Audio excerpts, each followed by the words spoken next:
بسم اللہ الرحمن الرحیم۔ حضرت مہدی کس کام کے لیے تشریف لائیں گے؟ امت میں اتحاد و اتفاق، اسلام کا غلبہ، ظلم کا خاتمہ، عدل و انصاف کا قیام اور اسلامی نظام کو دنیا میں نافذ کرنے کے لیے حضرت مہدی کا ظہور ہوگا۔ چنانچہ روایات میں ان امور کو وضاحت سے بیان فرمایا گیا ہے۔ حضرت علی رضی اللہ تعالی عنہ رسول اللہ صلی اللہ علیہ وسلم کا ارشاد نقل کرتے ہیں کہ اگر آخر زمانہ سے ایک ہی دن باقی رہ جائے گا جب بھی اللہ تعالیٰ میرے اہل بیت میں سے ایک شخص کو بھیجے گا جو زمین کو عدل و انصاف سے بھر دے گا جس طرح وہ اس سے قبل ظلم سے بھری ہوگی۔ مصنف ابن ابی شیبہ۔ حضرت ام سلمہ رضی اللہ تعالی عنہا روایت کرتی ہیں کہ رسول اللہ صلی اللہ علیہ وسلم نے فرمایا، میری امت میں ایک شخص مہدی سے حجر اسود اور مقام ابراہیم کے درمیان اہل بدر کی تعداد کے برابر یعنی 313 افراد بیعت کریں گے۔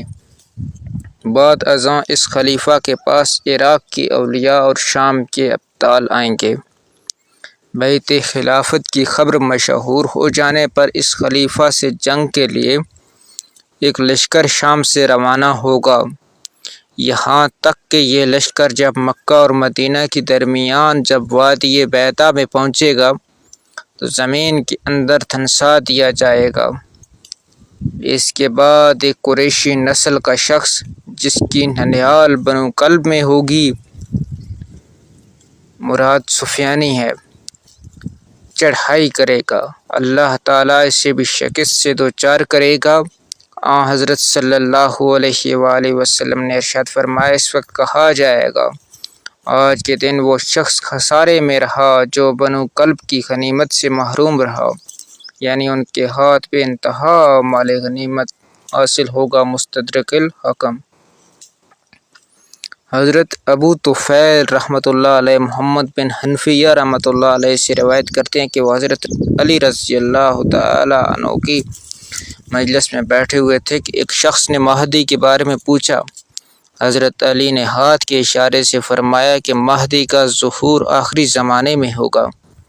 اس وقت بے دینی کا اس قدر غلبہ ہوگا کہ اللہ کا نام لینے والے کو قتل کر دیا جائے گا۔ ظہور مہدی کے وقت اللہ تعالیٰ ایک جماعت کو ان کے پاس اکٹھا کر دے گا، جس طرح بادل کے متفرق ٹکڑوں کو مجتمع کر دیتا ہے اور ان میں یگانگت اور الفت پیدا کر دے گا۔ یہ نہ تو کسی سے خوف زدہ ہوں گے اور نہ کسی کو دیکھ کر مرعوب ہوں گے۔ خلیفہ مہدی کے پاس اکٹھا ہونے والوں کی تعداد اصحاب بدر کے برابر ہوگی، ان کی فضیلت ان کے برابر ہوگی جنہوں نے طالوت کے ساتھ نہر اردن کو عبور کیا تھا۔ حضرت محمد بن علی رحمۃ اللہ علیہ نے مجمع سے پوچھا کہ تم اس جماعت میں شریک ہونے کا ارادہ اور خواہش رکھتے ہو؟ لوگوں نے کہا ہاں۔ مستدرک الحاکم۔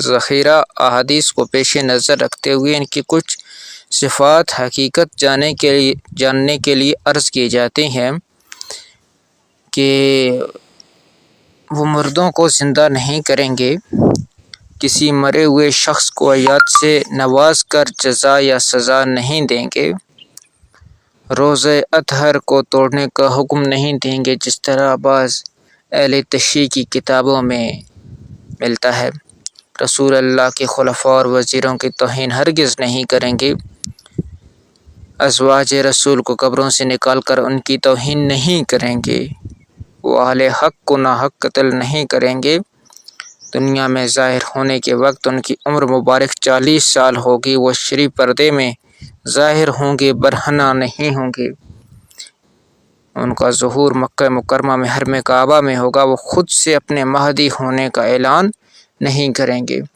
یعنی یہ جو اہل تشیع یہ ساری باتیں کہتے ہیں یہ ان کے الٹ ہوں گے۔